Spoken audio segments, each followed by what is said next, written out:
একটা অবস্থা দেখেন, আমি আমার বাচ্চার জন্য একটা ছোট্ট প্রেশার কুকার নিয়েছি। এই প্রেশার কুকার খোলার পরে আমি একদম অবাক। হ্যাঁ, এই প্রেশার কুকার খোলার পরে আমি একদম অবাক হয়ে গিয়েছি। মানুষ মাছের পেটে আপনার সোনাদানা, সোনার জিনিস পায়, এটা আমি এতদিন বিশ্বাস করতাম না, কিন্তু আজ আমার সাথে এটা ঘটে গেল। আমি প্রেশার কুকার কিনে নিয়ে এসে খোলার পর যা দেখছি প্রেশার কুকারের ভেতরে, আমি একদম অবাক হয়ে গিয়েছি। হ্যাঁ, একদম অবাক হয়ে গিয়েছি যে 1000 টাকা দামের এই প্রেশার কুকারে আমি এই ধরনের জিনিস পাবো, আমি আসলে ভাবতেই পারিনি।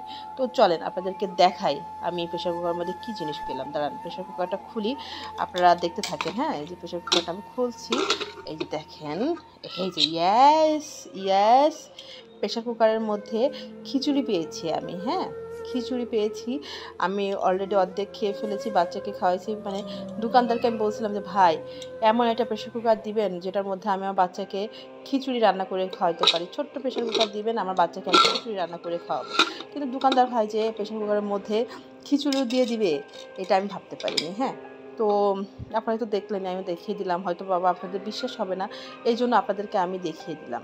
মানুষজন মাছের পেটে সোনার দানা জিনিস পায়, এটা এতদিন আমার বিশ্বাস হচ্ছিল না। কিন্তু আজ আমার সাথে ঘটে গেল। বুঝতে পারেন, আপনারা বুঝতে পারেন, আজ আমার সাথে ঘটে গেল।